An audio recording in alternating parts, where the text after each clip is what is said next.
हे friends, तो काफी quick review में बात करेंगे बंदिश बैंडिश के सीजन 2 की, जिस सीरीज का मैं बहुत ही बेसब्री से वेट कर रहा था, इसी उम्मीद के साथ कि जितना ज्यादा सरप्राइज इसके सीजन 1 ने मुझे किया था, ठीक उसी लेवल पर सीजन 2 भी जाएगा। क्योंकि भले से ही देखा जाए तो सीजन 1 में थोड़ी बहुत खामियां क्यों ना हो, लेकिन फिर भी शो अब तक की इंडियन हिस्ट्री में मैं कहूंगा कि म्यूजिकल के लेवल पर जो शास्त्रीय संगीत को बहुत ही खूबसूरती से प्रेजेंट कर देता है, उस लेवल को अब तक किसी ने टच नहीं किया है। इसलिए मेरी तरफ से तो आपको मस्ट वॉच इसके सीजन की रिकमेंडेशन रहेगी ही। लेकिन अब उस राह पर बढ़ते हुए सीजन 2 की बात करूं तो सबसे पहले कहानी की बात करें तो राठौर घराने पर अब संकट के बादल मंडरा रहे हैं पंडित जी की किताब के आने के बाद, जो कहीं ना कहीं उनके वो कहते हैं ना कि कैरेक्टर पर एक ऐसा लालछन लगाती है, जिसके बारे में अगर आपने सीजन 1 देखा होगा तो आपको पता रहेगा कि मैं किस बारे में बात कर रहा हूँ। लेकिन इससे हटकर फिर राधे क्या डिसाइड करता है, जिससे हटकर सिंगिंग कॉम्पिटिशन भी चल रहा है, या फिर कहूँ कि बहुत ही हाई लेवल का इंडियन आइडल शो जो इस बार सीधे बाहर की कंट्री से उठ करके इंडिया आया है। और फिर क्या उसके लिए सभी पागल हो चुके हैं, जहाँ पर दूसरी तरफ तमन्ना का कैरेक्टर फिर से रीस्टार्ट वाली सिचुएशन में इस बार दिव्या दत्ता के कैरेक्टर जो कि उसकी मेंटर है उनसे क्या सीखेगी, और इसके अलावा इन दोनों ही लीड कैरेक्टर की लव स्टोरी में किस तरीके का मोड़ आएगा, उसका सारा जवाब आपको ये शो ऑलमोस्ट 8 एपिसोड्स दिखा करके देता है, जिनमें से हर एक एपिसोड मैं कह सकता हूँ कि ऑलमोस्ट एक घंटे के है। जिस सीरीज पर भी मैंने अपना समय दिया और देखने के बाद यही कहूंगा कि गुड़ का गोबर किस तरीके से किया जाता है, वो चीज क्रिएटर को बहुत ही अच्छी तरीके से पता थी, जिस पर हो सकता है कि गलती उनकी नहीं बल्कि प्राइम वालों की हो, जिन्हें शायद वो कहते हैं ना कि कॉन्टेस्ट का ये खेल बहुत ही ज्यादा कूल लग रहा होगा, क्योंकि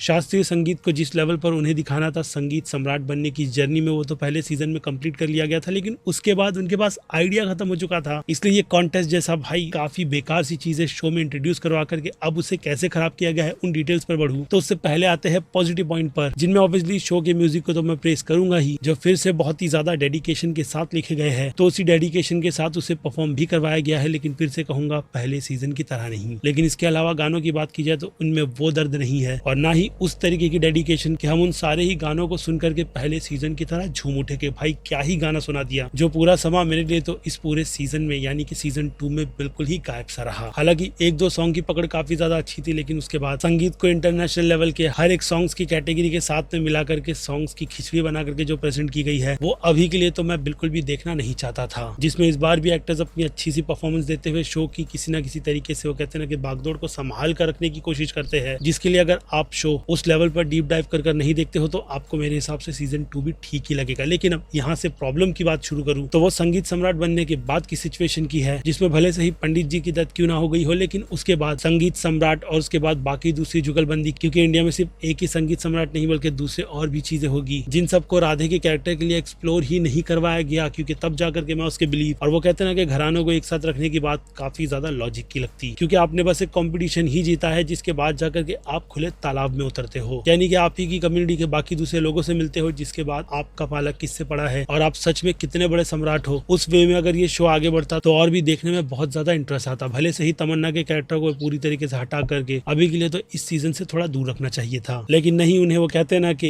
इक्वलिटी के चक्कर में जहाँ पहले सीजन में इस कैरेक्टर से ही कहीं ना कहीं स्टोरी के माध्यम से थोड़ा बहुत लेट डाउन होता है, तो यहाँ पर वो मेजर डिसअपॉइंटमेंट इस बार आपको तमन्ना के कैरेक्टर में देखने मिलती है, क्योंकि वो जी हाँ ये शब्द भी इंक्लूड करूंगा जो कि अच्छी बात होती है, लेकिन कभी कभी उस चीजों का ओवरडोज डाल करके आप शो की जो बैंड बजाते हो, इस शो में भी तमन्ना के कैरेक्टर को वो कहते हैं ना कि मूड खराब है आज सेक्स करते हैं, बिल्कुल उसी सिचुएशन में डालती है, क्योंकि आफ्टर ऑल कट्टर फेमिनिस्ट का दिमाग खराब होने के बाद वो कुछ इसी तरीके की सिचुएशन में आती है। इसके अलावा दूसरे कैरेक्टर को इंट्रोड्यूस करवा करके आपने एक अलग सी लव स्टोरी तो तैयार कर दी, लेकिन लव ट्रायंगल की सिचुएशन वो भी इस तरीके की दिखा करके भाई साबित क्या करना चाहते थे भाई, वो मेरे समझ से परे था, जिसमें राधे का कैरेक्टर अब भी भाई तमन्ना से इतना ज्यादा ऑब्सेस्ड है कि उसे सामने देख ले तो भाई इसका दिल टूट गया। भाई क्या कर रहे हो, जो बात डेफिनेटली इन दोनों ही सीजन में मुझे बिल्कुल भी समझ नहीं आई, क्योंकि टाइम जम नाम की चीज पे इन शो के मेकर्स ने इतना क्विक रिस्पॉन्स दिया है कि वो चीज आपको भी समझ नहीं आती है कि कितना टाइम बीत गया है इस पूरे शो में, इसलिए कैरेक्टर की डेप्थनेस यहीं पर मर जाती है। और इसके अलावा तमन्ना के फैमिली का एंगल, भाई वो शादी क्यों, भाई क्या कर रहे थे, जिससे हटकर फिर तमन्ना को लेसन भी सीखना है, और इसके अलावा उसके बैंड के क्रू के मेंबर को इंट्रोड्यूस करवा करके, और वो दो कैरेक्टर भाई इरिटेट से, भाई क्या ही बात करूं इस शो में, वो खाने में नमक जीतने वाली सिचुएशन भी नहीं बल्कि वो किस्म के तड़के को हिसाब से ज्यादा डाल दिया गया, जिसके चलते वो चीज मैं बिल्कुल भी इग्नोर नहीं कर पा रहा था। और इसके अलावा एक्टर्स की परफॉर्मेंस की भी बात करूं तो वो मुझे काफी एवरेज सी लगी, जिसमें अतुल कुलकर्णी जैसे टैलेंटेड एक्टर भी ज्यादा कुछ करने जैसे थे ही नहीं, क्योंकि उनके कैरेक्टर के लेकर के कुछ चीजें इधर उधर की डाल दी गई ताकि हम उनके कैरेक्टर से रिलेट कर पाए। उसके बाद अंत में घराना वराना ये सारी सिचुएशन इस शो को मेरी नजर में तो लेट डाउन ही करता है, जिसके पहले सीजन की अगर आपको यादें पूरी तरीके से खराब करनी है तो ही आप इस शो को देखना, वरना स्किप का ऑप्शन मेरी तरफ से आपके लिए बिल्कुल बेस्ट रहेगा, जिसके आप खुद मालिक हो। इसलिए अभी शो पर मुझे लगता है कि ज्यादा टाइम वेस्ट करके इसकी खूबसूरती की बात करूं, क्योंकि वो इस शो में बस इसके प्रोडक्शन क्वालिटी के हिसाब से ही रहती है, लेकिन इधर उधर की इंडियन आइडल वाली बेकार सी सिचुएशन, जैसे कि मैंने कहा, इस शो को देखने का पूरा मजा ही खराब कर चुकी है। और बाकी पहले सीजन के भी दूसरे कैरेक्टर्स कुछ खास ज्यादा एफर्ट नहीं डालते। इवन अमित मिस्री की डेथ के बाद उनके कैरेक्टर में जिस एक्टर को इंट्रोड्यूस करवाया गया है वो भी अपनी छाप छोड़ने में पूरी तरीके से नाकाम हुए हैं। जिन सभी सेट कर अब सीधे रेटिंग्स की बात करें, हालांकि शो की ज्यादा रेटिंग की उस कैटेगरी में घुसना नहीं चाहिए, इसलिए सीधे मास ऑडियंस की बात करें तो मास ऑडियंस टाइम पास के हिसाब से इस शो को इस बार बी की कैटेगरी में रखेगी। तो वहीं क्रिटिक्स की बात करें जो शायद से इसके इस तरीके के टेक को लेकर के काफी ज्यादा खुश हो, इसलिए उनकी नजर में A- की रेटिंग मुझे लगता है इस शो के लिए बिल्कुल परफेक्ट रहेगी। दूसरी तरफ मेरा ओपिनियन इस बेकार से शो पर टाइम वेस्ट के हिसाब से तो भले से ही थोड़ा एफर्ट क्यों ना डाला गया हो, उस हिसाब से B- का बनता है, जिसे लेकर के अब आपका ओपिनियन कमेंट सेक्शन में। बाकी फिर क्या, मैं हूं Aziz, movie stock show channel like share और सब्सक्राइब भूलना मत। मिलूंगा जल्दी दूसरी किसी वीडियो में। Till then